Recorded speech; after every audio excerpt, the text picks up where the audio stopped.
बच्चों, good evening everyone. हम लोगों ने प्रीवियस क्लास में क्या पढ़ा था? तो शायद आपको याद होगा कि हम लोग सोल प्रोप्राइटरशिप के बारे में डिस्कशन कर रहे थे कल की क्लास में। ठीक है, हमने अपलोड भी कर दिया, आपको भेज भी दिया है। तो हम लोग सोल प्रोप्राइटरशिप के बारे में बच्चे हम लोगों ने क्लास में डिस्कशन किया था। होप सो आपको याद भी होगा कि सोल प्रोप्राइटरशिप क्या है, सोल ट्रेड क्या है। आइए अब इससे रिलेटेड कुछ पॉइंट्स हमारे बच गए थे, उसको हम लोग कंटिन्यू करते हैं। देखिए बच्चों, अगर हम लोग फर्दर सोल प्रोप्राइटरशिप के बारे में पढ़ते हैं तो देखिए क्या क्या डिटेल मिल रहा है बच्चों। सबसे पहले कहता है बच्चों डिस्क्रिप्शन में, for self financing needs a sole proprietor rely on their personal saving and assets. बच्चों, सोल प्रोप्राइटरशिप की एक सबसे बड़ी और डिमेरिट आप कह लो या मेरिट कह लो कि आप कहीं ना कहीं अपने पर्सनल सेविंग और एसेट्स पर डिपेंड करते हो। मतलब आपको मार्केट से, जैसे बच्चों हम लोग कंपनी के केस में क्या होता है कि बहुत लोगों से कंट्रीब्यूशन मिल जाता है शेयर्स के फॉर्म में, बहुत लोग कंपनी में पैसे इन्वेस्ट कर देते हैं। तो यहाँ ऐसा कुछ नहीं हो रहा होता है।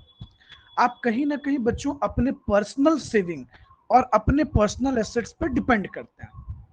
आगे देखिए बच्चों क्या कह रहा है, कहता है it is also possible to obtain micro finance और bank finance in certain situations. और कभी कभी बच्चों ये भी होता है कि सोल प्रोप्राइटरशिप बिजनेस को माइक्रो फाइनेंस कंपनी प्रमोट करती है, तो बहुत आसानी से हमें लोन मिल जाता है। तो एक ये भी बेनिफिट मिलता है बच्चों। दूसरी सबसे बड़ी बात कहता है बच्चों कि there is a personal interest of sole proprietor. Sole proprietor का क्या है बच्चों? तो एक पर्सनल इंटरेस्ट है in business decisions making process. तो बिजनेस के डिसीजन लेने में आपका अपना एक पर्सनल इंटरेस्ट होता है, एक अपना पर्सनल फायदा होता है। आप बच्चों कहीं ना कहीं उसमें एक पर्सनल इंटरेस्ट शो करते हैं, जिससे बिजनेस के बढ़ने की चांसेस बहुत बढ़ जाती है। This leads to effective business decision. और ये कहीं ना कहीं इफेक्टिव बिजनेस डिसीजंस को प्रमोट करता है। फायदा होता है ना बच्चों, क्योंकि आपका पर्सनल इंटरेस्ट है। आप जो भी फैसला लेते हो, जो भी डिसीजंस लेते हो, वो फास्ट लेते हो। इसलिए आगे देखिए क्या कह रहा है, there is a complete autonomy of being one's own boss and freedom from restrictions of paid employment और सर्विसेज। तो एक कंप्लीट ऑटोनॉमी है बच्चों, एक कंप्लीट फ्रीडम है। अच्छा, फ्रीडम किस बात का?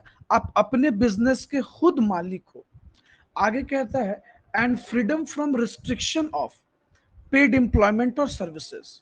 आप फ्री हो बच्चों, फ्रीडम है आपको। आपको जितना मन करेगा आप एम्प्लॉय को उस तरीके से पे करेंगे। आपको जो सर्विस वर्क करवाना है वो काम के लिए आप पेमेंट करेंगे। तो ये एक बेनिफिट्स भी होता है। दूसरी तरफ बच्चों एक ये भी बेनिफिट है कि आप अपने ओन्स क्रिएटिविटी एंड इनोवेशंस, आप अपने इनोवेशंस और अपने क्रिएटिविटी को अपने अकॉर्डिंगली क्या कर सकते हैं? प्रमोट कर सकते हैं। तो ओन्स क्रिएटिविटी एंड इनोवेशन, आप अपने क्रिएटिविटी और अपने इनोवेशंस के अकॉर्डिंगली वर्क कर पाते हैं। आगे देखिए क्या बोलता है, it may not be registered as such as regulatory authority. बच्चों, सोल प्रोप्राइटरशिप के लिए कोई रेगुलेटरी अथॉरिटी नहीं है बच्चों, समझ रहे हो? बच्चों कोई भी रेगुलेटरी अथॉरिटी नहीं है, इस बात को समझिए। ठीक है बच्चों, कोई रेगुलेटरी अथॉरिटी नहीं होती जैसे कंपनी के लिए होती है। पार्टनरशिप एक्ट बना हुआ है कंपनी के लिए, कंपनी एक्ट 2013 बना हुआ है। इसके लिए कुछ भी नहीं है बच्चों।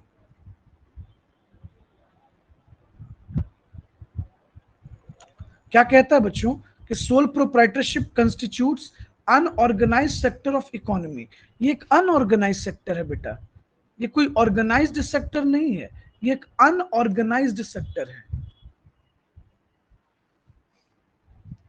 आई बात समझ में? आगे देखिए क्या बोलता है, ड्यू टू अनलिमिटेड लाइबिलिटी। सबसे बड़ी बात क्या है बच्चों कि लाइबिलिटी अनलिमिटेड है, अनलिमिटेड लाइबिलिटी है। कहने का मतलब कि in the case of insolvency, owners personal assets are required to be used to meet the debts. Sole proprietorship का यही एक सबसे बड़ा डिमेरिट है बच्चों, कि आपको अपने पर्सनल एसेट से भरपाई करना पड़ेगा, डेब्ट्स को पूरा करना पड़ेगा। आई बात समझ में?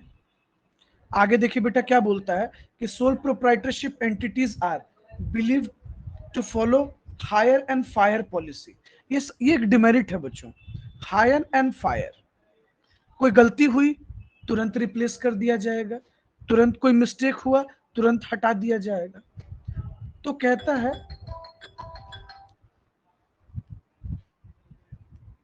Lack employees welfare measures.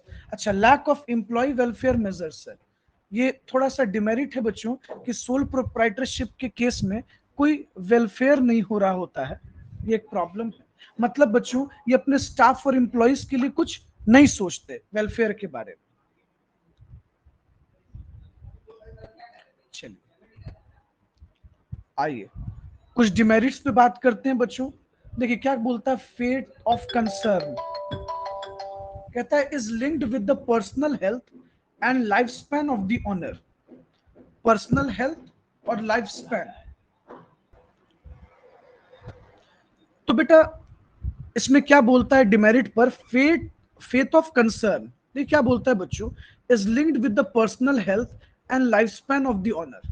बच्चों ऑनर जितने साल सरवाइव करेगा, बिजनेस के सरवाइव होने की चांस भी उतना ही साल है।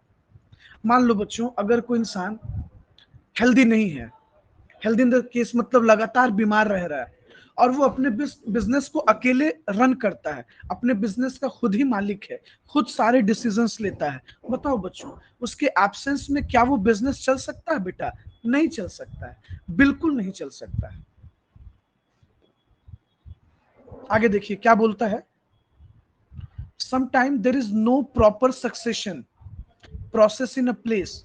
बच्चों प्रॉपर सक्सेशन सिस्टम नहीं होता, मतलब जो उसके बच्चे हैं, जो उसका वारिस है, वो उस बिजनेस को कंटिन्यू करेगा कि नहीं, चलाएगा कि नहीं, इसकी गारंटी नहीं होती ना बच्चे। कंपनी में क्या होता है बेटा, परपेचुअल सक्सेशन, मेंबर आते रहेंगे, मेंबर जाते रहेंगे और कंपनी चलती रहेगी, कंपनी गोज फॉर एवर, उसको कोई फर्क ही नहीं पड़ेगा। यहां ऐसा नहीं है। और एक डिमेरिट है अपना स्मॉल स्केल ऑपरेशन। ऑपरेशन का स्केल जो है वो छोटे स्तर पे रह जाता है, ये एक डिमेरिट है बेटा।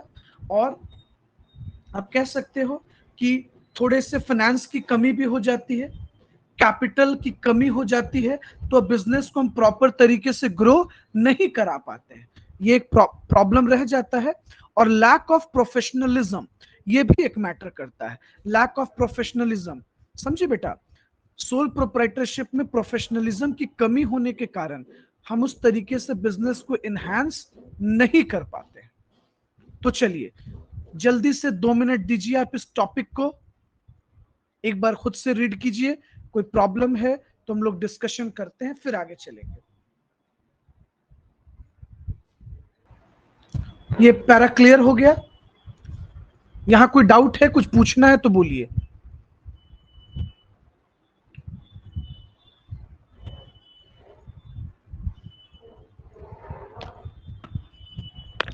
बोलो बेटा कोई दिक्कत? ओके चलो आगे चलते हैं, आइए। उसके बाद हम लोग बच्चों एचयूएफ से रिलेटेड टॉपिक पढ़ेंगे, हिंदू अनडिवाइडेड फैमिली बिजनेस। देखो क्या है ये, सुनना। देखो बच्चों एचयूएफ एक्चुअली एक फॉर्म ऑफ बिजनेस है। क्या है ये?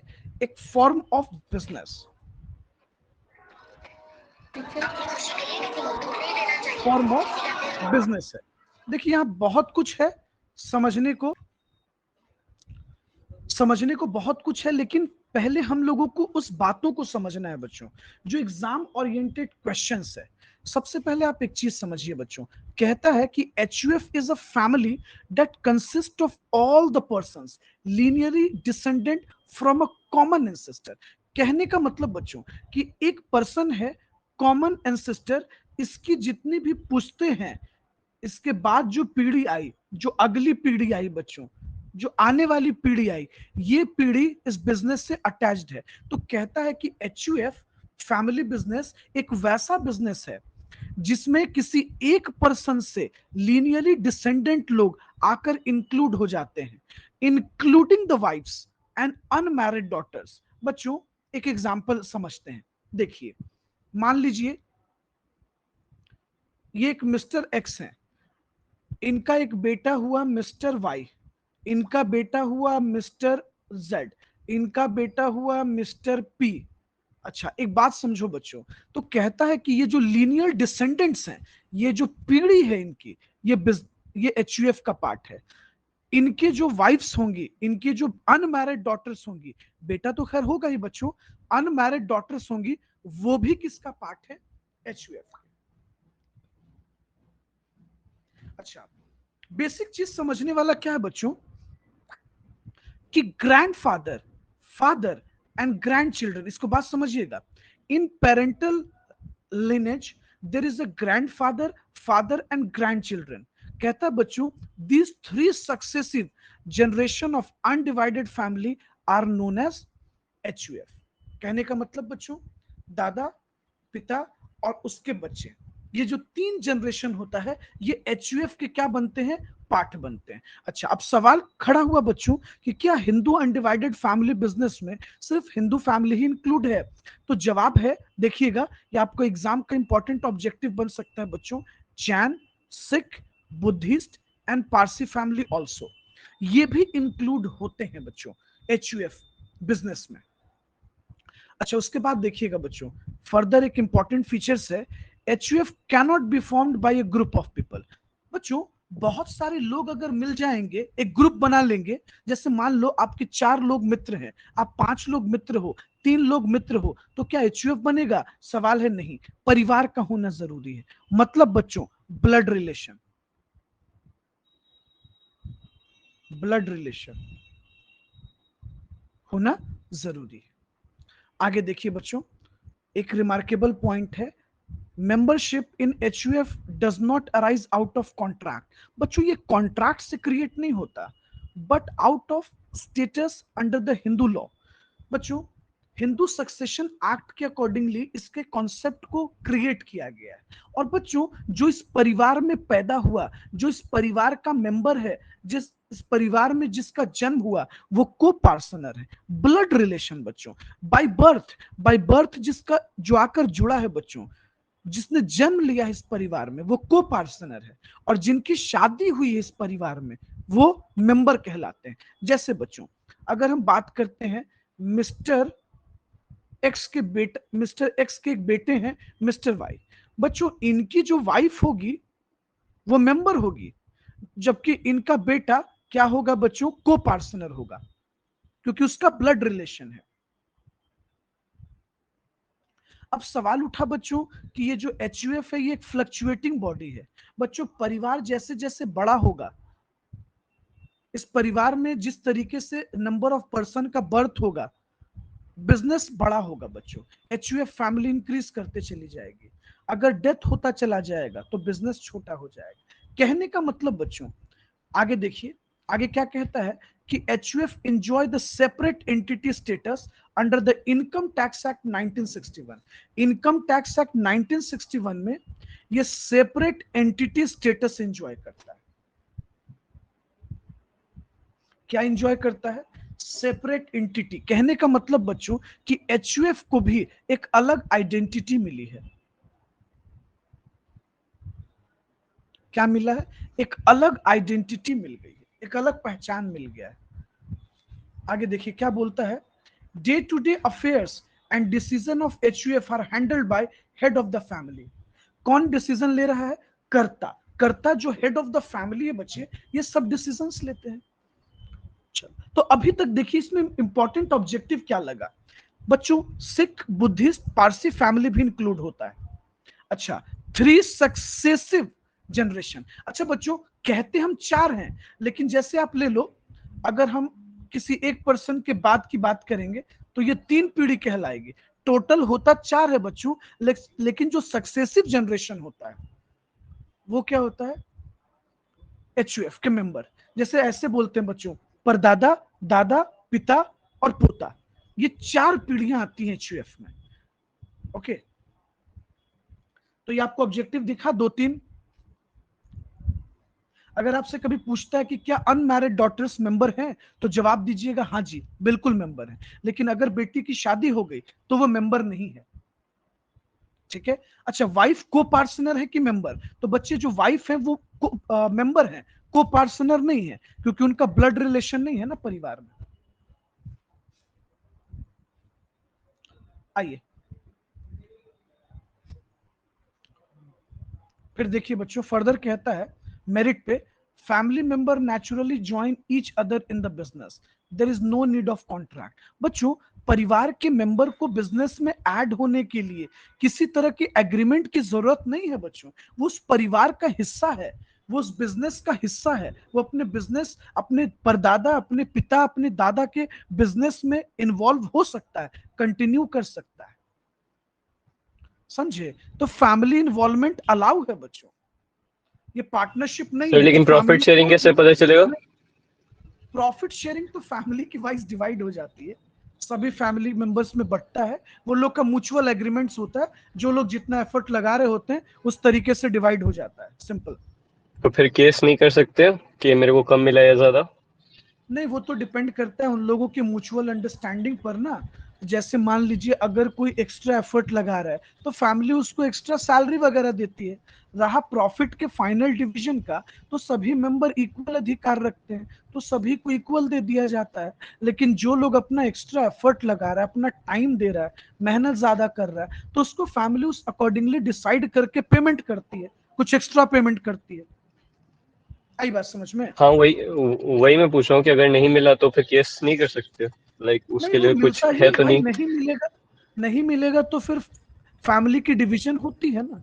जिस फैमिली में इस तरीके से अनजस्टिस होता है तो परिवार बढ़ता है ना, बिजनेस तो टूटता है, ठीक है। तो बिजनेस को हाँ बचाना हाँ। है तो लोग उस तरह से अपना मैनेज करते हैं फैमिली बिजनेस को।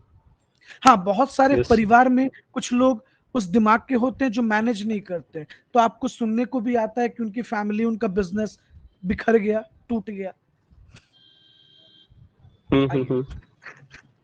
चलिए बच्चों, देखिए आगे बहुत एक रिमार्केबल पॉइंट कह रहा है बच्चों कि family member toils hard to build the family business. सही बात है बच्चों, फैमिली मेंबर कहीं ना कहीं एक ह्यूज एफर्ट लगाते हैं अपने फैमिली बिजनेस को बनाने के लिए। Moreover, they specialized in different business function for greater complementarity of the mutual skills. बच्चों, परिवार में क्या होता है कि अलग अलग लोगों के पास अलग अलग स्किल्स है बच्चों।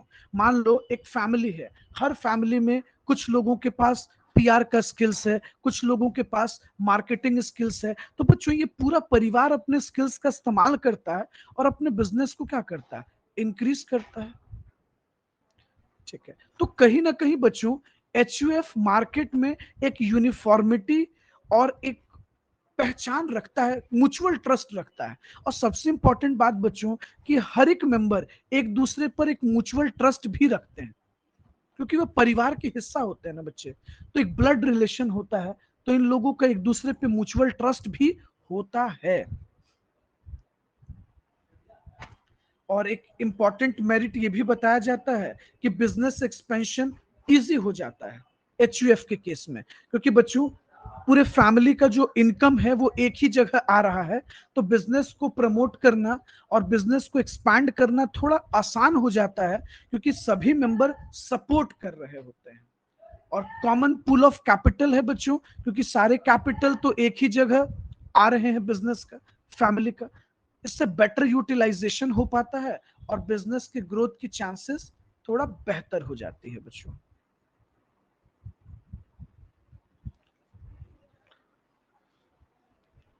आइए, दूसरी तरफ एक डिमेरिट भी है। आइए अब उस डिमेरिट्स को हम लोग डिस्कशन कर लेते हैं। देखिए कहता है बच्चों, ownership in a family business arises by birth. अच्छा, जिनका बर्थ हुआ है फैमिली में उन्हें ही ऑनरशिप मिलेगा। This can sometime be quite frustrating for outsiders. अब बच्चों, ये कभी कभी आउटसाइडर्स के लिए बड़ा प्रॉब्लम हो जाता है। जैसे इस बात को समझो, अगर बच्चों इस परिवार का कोई मेंबर है तो ऑनरशिप तो उन्हीं को मिल रहा होता है जो इस परिवार के पार्ट है बच्चों, मतलब जो को पार्टनर है, जो को पार्टनर है, मतलब जो बाय बर्थ आए हैं, उनको मिलता है बच्चों ऑनरशिप। तो थोड़ा सा दिक्कत आती है बच्चों तब जब आप अपने बिजनेस में किसी हायर्ड मैनेजर को रखते हैं बिजनेस को रन करने के लिए, तो वहां थोड़ा कंट्रोलिंग में प्रॉब्लम आने लगता है। दूसरी सबसे बड़ी बात दिक्कत है बच्चों अनलिमिटेड लाइबिलिटी। अच्छा, ये पूरी लाइबिलिटी बच्चों ऑनर की होती है जो करता होता है, जबकि बच्चों पैसा तो हर किसी तक जा रहा है, हर मेंबर ले रहा है, लेकिन इसका एक सबसे बड़ा डिमेरिट क्या है बच्चों कि पैसा सब लेगा लेकिन लाइबिलिटी किसी एक पर रखा गया है, जबकि बाकी मेंबर की लाइबिलिटी बच्चों लिमिटेड होती है और कर्ता की लाइबिलिटी अनलिमिटेड होती है। ये एक बहुत बड़ा डिमेरिट है। कहने का मतलब बच्चे, जब पैसे के बंटवारा की बात आती है हर कोई ले रहा होता है, लेकिन जब लाइबिलिटी की बात आती है, अगर मान लो बच्चों कभी बिजनेस में कोई विवाद हो गया, परिवार में डिस्प्यूट हो गया और बिजनेस इंसॉल्वेंट हो गया, तो वैसे केस में बच्चों कर्ता को एक हैवी भरपाई करना पड़ जाता है। उसके बाद कहता है बच्चों there is uncertainty as to faith of HUF entity as going concern. ये बड़ा अनसर्टेनिटी है बच्चों। परिवार में कभी भी डिवीजन हो गया बच्चों, परिवार बिखर गया, फैमिली बिखर गया, अगर अगले जनरेशन तक कंटिन्यू नहीं करता है बच्चों, तो उस केस में बिजनेस क्या है, अनसर्टेन है। बच्चों बहुत कम परिवार को ऐसा देखा गया है कि वो बिजनेस को कंटिन्यू करते हैं। ज्यादातर बच्चों बिजनेस में डिवीजन की बात आ जाती है, बहुत सारे मेंबर कहने लगते हैं कि वो अपना पर्सनल बिजनेस करेंगे, अलग बिजनेस करेंगे, और इससे बच्चों परिवार में डिस्प्यूट और विवाद आ जाता है। चलिए बच्चों एक बार इस टॉपिक को आप लोग सेल्फ रीड कीजिए, कहीं कोई प्रॉब्लम है तो हम लोग डिस्कस करेंगे। ओके, चलो आप लोग एक बार इस टॉपिक को देखिए खुद से, फिर हम लोग फर्दर आगे पढ़ेंगे बच्चों। नहीं सर। इस टॉपिक में कोई प्रॉब्लम लगा?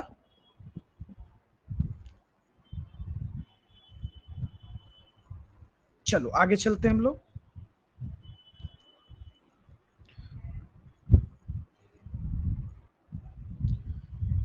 आइए बच्चों, तो हम लोग पार्टनरशिप बिजनेस को थोड़ा स्टडी करेंगे। आइए, ऐसे partnership form of business, partnership तो आपको बच्चों पहले से भी पता है, आपने बहुत बार बिजनेस स्टडीज में भी पढ़ रखा था।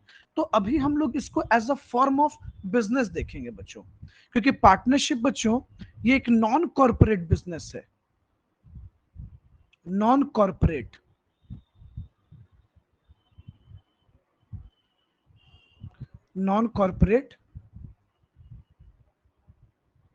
बिजनेस, जबकि बच्चे एलएलपी पे अगर हम बात करते हैं, लिमिटेड लाइबिलिटी पार्टनरशिप पे, इसको कहा जाता है कॉर्पोरेट बिजनेस। ये मैंने प्रीवियस क्लास में बताया भी था बच्चों, ये इंपॉर्टेंट ऑब्जेक्टिव आपका बन सकता है। चलिए आइए जरा अब हम लोग समझते हैं। देखिए सबसे पहले पार्टनरशिप पे बात कर रहे हैं। कहता है कि partnership is a relation between two और मोर पर्सन, दो से ज्यादा लोगों के बीच के रिलेशनशिप को हम लोग क्या बोलते हैं, partnership. Who agreed to share the profit of the business. अच्छा, इनका एग्रीमेंट किस बात को लेकर है, तो प्रॉफिट को शेयर करने की बात हो रही है। देखिए बच्चों कहा जाता है कि पार्टीज हु कम टुगेदर, जो लोग कॉन्ट्रैक्ट करते हैं, जो बिजनेस के को ऑनर होते हैं, उनको हम पार्टनर्स कहते हैं, और ये लोग कलेक्टिवली फर्म कहलाते हैं। कहने का मतलब बच्चों, मिस्टर ए और मिस्टर बी ने बिजनेस स्टार्ट किया है, तो ये इंडिविजुअली पार्टनर कहे जाएंगे, लेकिन इन्होंने जो बिजनेस स्टार्ट किया होगा, इस बिजनेस को हम लोग फर्म कहेंगे, पार्टनरशिप फॉर्म। बच्चों हमारे पार्टनरशिप बिजनेस के लिए बच्चों पार्टनरशिप एक्ट 1932 इंडिया में बनाया गया, ताकि पार्टनरशिप बिजनेस को एक लीगल फ्रेमवर्क में रखा जा सके बच्चों, और किसी भी तरह के विवादित डिस्प्यूट्स को related to the business solve किया जा सके। हम लोग इसको क्या कर सके, सॉल्व कर सके। आगे देखिए क्या कहता है, फिर कहता है देयर इज अ कॉन्ट्रैक्चुअल को ऑनरशिप ऑफ बिजनेस। अच्छा, कैसा ऑनरशिप है, तो कॉन्ट्रैक्चुअल को ऑनरशिप है बिजनेस का, एक वैलिड एग्रीमेंट है between partnership deed is must for a partnership, it may be verbal और रिटन, ये वर्बल भी हो सकता है और रिटन भी हो सकता है। तो कहता है एक वैलिड एग्रीमेंट है। तो पार्टनरशिप क्या है बच्चों?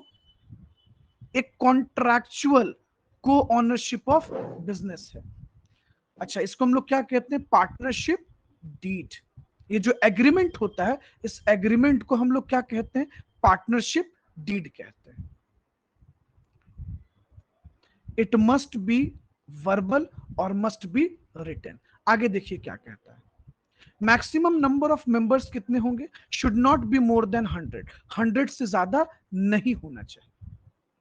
आगे देखिए, आगे क्या बोलता है बच्चों? कहता है partnership cannot be formed for non business purpose. बच्चों, हम कभी भी पार्टनरशिप नॉन बिजनेस के लिए नहीं बनाते बच्चों। पार्टनरशिप हम जब भी बनाते हैं तो बिजनेस के लिए बनाते हैं। अदरवाइज बच्चों जरूरत क्या है? दोस्ती के लिए हम थोड़ी पार्टनरशिप बना रहे हैं कि फ्रेंडशिप के लिए मेरा पार्टनरशिप है, ऐसा नहीं होता बच्चों।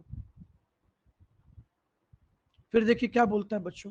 The word business includes every trade, occupation and profession. बच्चों, ये जो बिजनेस है, पार्टनरशिप है, ये किसी भी तरह का ट्रेड का हो सकता है बच्चों, कोई भी ऑक्यूपेशन का हो सकता है, प्रोफेशन का हो सकता है। हो सकता है बच्चों कल को आप जितने भी मित्र हो, सीए बनकर आप लोग सभी लोग फर्म चलाएंगे, तो पार्टनरशिप होगी आप लोगों की। आई बात समझ में?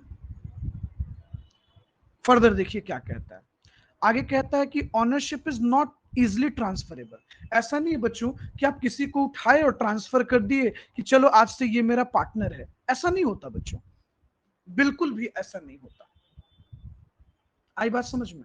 जब तक बाकी पार्टनर अपना सहमति, अपना कंसेंट नहीं रखते, आप बिजनेस में उसको ला ही नहीं सकते बच्चों।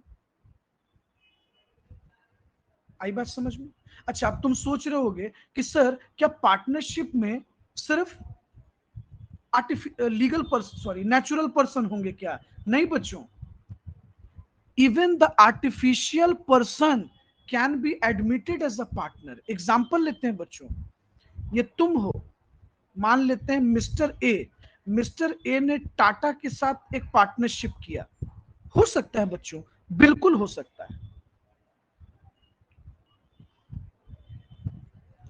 तो समझ रहे हो बच्चों, अगर आपसे कभी पूछता है क्या नेचुरल पर्सन ही पार्टनर बन सकते हैं? बिल्कुल नहीं बच्चों, आर्टिफिशियल पर्सन भी पार्टनर बन सकते हैं।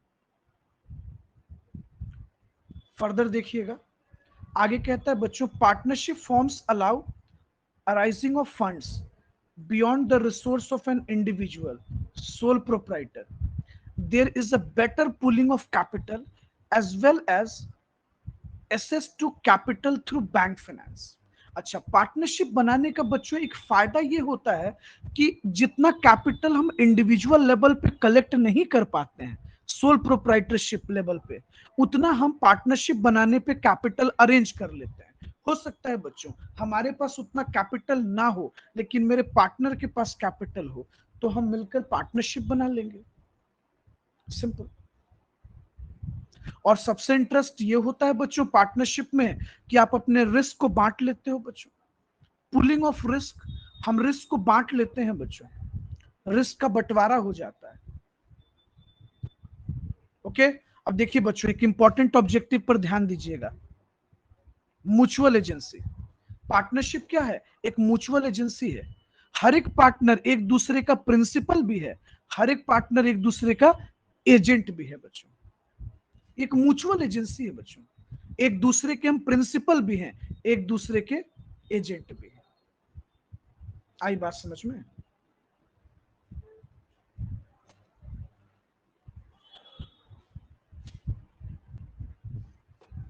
बोलिए बच्चों, यहां तक कोई दिक्कत? सर ये फीचर्स में जो नंबर 4 में था ना, ये जहाँ पे लिखा है if all other person concern, मतलब ये सारा पर्सन का होगा या फिर 50, अगर वोटिंग हुआ न्यू पर्सन लाने के लिए तो अगर 50% से अधिक वोट मतलब पार्टनर रेडी हुए हैं तो भी आ सकता है, या सारा का जरूरी है? कौन से फीचर्स का 4 पॉइंट? हाँ, ये फीचर्स का 4 नंबर। पार्टनरशिप में ऑल अदर पार्टनर्स का कंसेंट होना चाहिए। मतलब सर मान ये 10 4 या 5 पार्टनर है और सारा मान गए, बस एक नहीं मान रहा है, तो फिर उसमें आप लाइन पर ध्यान दीजिए। All partner. हाँ, सभी पार्टनर्स की कंसेंट होना जरूरी है। 12th में पार्टनरशिप नहीं पढ़े थे? अच्छा कोई बात नहीं, पूछने दो ना उसको, पढ़े थे नहीं पढ़े थे, चलो पूछने दो उसको, सीखेगा, कम से कम याद तो रहेगा। हाँ अब एक इंपॉर्टेंट ऑब्जेक्टिव, हाँ बच्चों एक चीज नोटिस कीजिएगा, ब्लैक कलर से सभी ऑब्जेक्टिव टाइप के पॉइंट्स को हाईलाइट किया गया है। अच्छा, तो एक म्यूचुअल एजेंसी होता है पार्टनरशिप में, हाँ सर बिल्कुल, क्योंकि हर पार्टनर एक दूसरे का प्रिंसिपल और एक दूसरे का एजेंट है। उसके बाद देखिए बच्चों, कहता है कि पार्टनरशिप इन्वॉल्व्स अनलिमिटेड लायबिलिटी। कहने का मतलब बच्चों, अगर फर्म के एसेट्स से हम किसी की लायबिलिटी को पूरा नहीं कर पा रहे हैं तो हमें कहीं ना कहीं अपने पर्सनल एसेट से लाकर पेमेंट करना पड़ेगा, पर्सनल एसेट से लाकर पेमेंट करना पड़ेगा। तो अनलिमिटेड लायबिलिटी, लायबिलिटी क्या होगी? अनलिमिटेड होगी। उसके बाद देखिए बच्चों, कहता है due to mutual agency, mutual agency होने के कारण one partner misdeeds can impact all other partners. अगर बच्चों मार्केट में किसी एक पार्टनर ने गलत किया, उसने अपने गुडविल को नुकसान पहुंचाया बच्चों, तो ये सभी पार्टनर को नुकसान, इसलिए कहते हैं म्यूचुअल एजेंसी है। Impact all the partners and also affect the faith of firm. Partnership firm को भी इससे प्रभाव होता है बच्चों, वो प्रभावित होता है अगर एक पार्टनर मिसडीड करता है तो, मार्केट में मिसबिहेव करता है तो, मार्केट में वो गलत करता है तो, चीट करता है तो।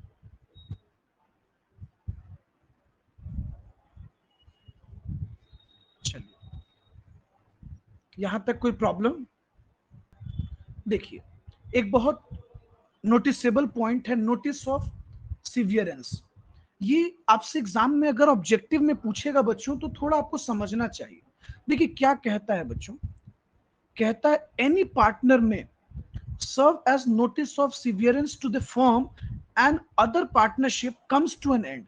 कहने का मतलब बच्चों कि अगर एक पार्टनर चाहता है पार्टनरशिप को एंड करना तो उसे सभी पार्टनर्स को बताना पड़ेगा, सभी पार्टनर को यह नोटिस देना पड़ेगा कि वो बिजनेस की अब कंटिन्यूटी नहीं रहेगी या बिजनेस को कंटिन्यू नहीं रखना है।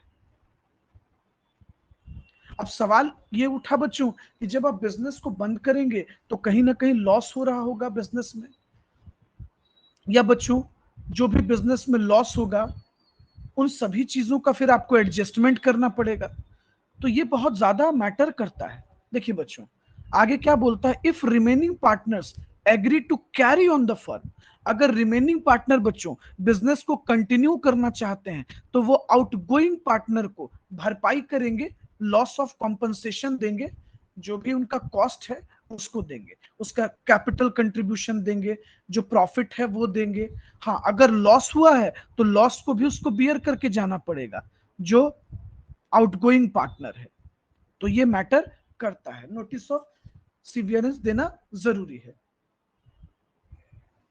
चलिए आगे देखिए क्या बोलता है बच्चों, registration of firm with authority, मतलब registrar of firm provide certain advantage but it is not compulsory. Partnership का रजिस्ट्रेशन कंपल्सरी नहीं है, हाँ आप रजिस्ट्रेशन करा लेते हैं तो ये आपके लिए फ्यूचर में बहुत अच्छा माना जाता है। इसलिए बच्चों पार्टनरशिप को अनरेगुलेटेड या अनऑर्गेनाइज्ड सेक्टर माना गया है, कि ये अनरेगुलेटेड है और अनऑर्गेनाइज्ड सेक्टर है। आई बात समझ में?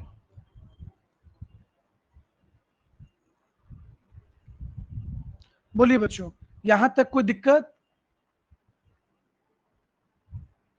बोलो बच्चों, कोई प्रॉब्लम? कौशिक, नहीं सर। नहीं सर। अहमद, अंकित, चलो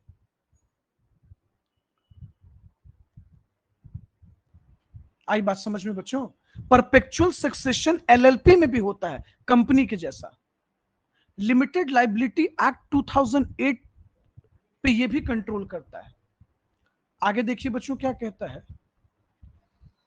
even artificial person can be admitted as a partner. Artificial person हो बच्चों, मतलब एक कंपनी भी एलएलपी बना सकती है बच्चों, और नेचुरल पर्सन तो बना ही सकता है बच्चों, आर्टिफिशियल पर्सन भी बना सकता है। आगे क्या बोलता है, LLP forms allow raising of funds. बच्चों अगर एक इंडिविजुअल कैपेबल नहीं होता है फंड कलेक्ट करने में एज अ सोल प्रोप्राइटर, तो वो कोशिश करता है बच्चों एलएलपी बना ले ताकि उसके पास कैपिटल सरप्लस हो जाए। तो ये सब कुछ फायदे हैं बच्चों।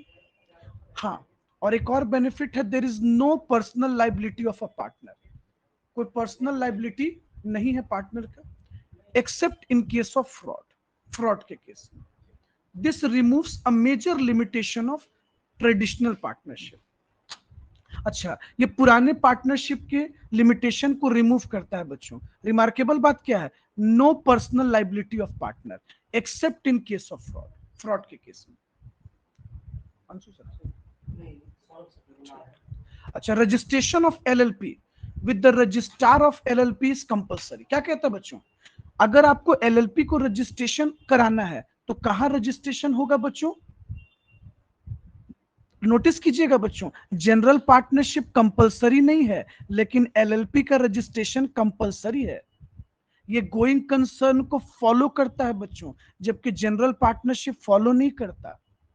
पार्टनरशिप में एक लिमिटेशन लगा दिया गया है, यहां कोई लिमिटेशन नहीं है बच्चों। आप देख रहे हो यहां 2-3 इंपॉर्टेंट ऑब्जेक्टिव रखा हुआ है, no limitation on maximum number, जबकि जनरल पार्टनरशिप में लिमिटेशन है। जनरल पार्टनरशिप कंपलसरी नहीं है रजिस्ट्रेशन बच्चों, एलएलपी कंपलसरी है बच्चों। बताइए यहां तक कोई प्रॉब्लम, कोई इश्यू, कोई दिक्कत?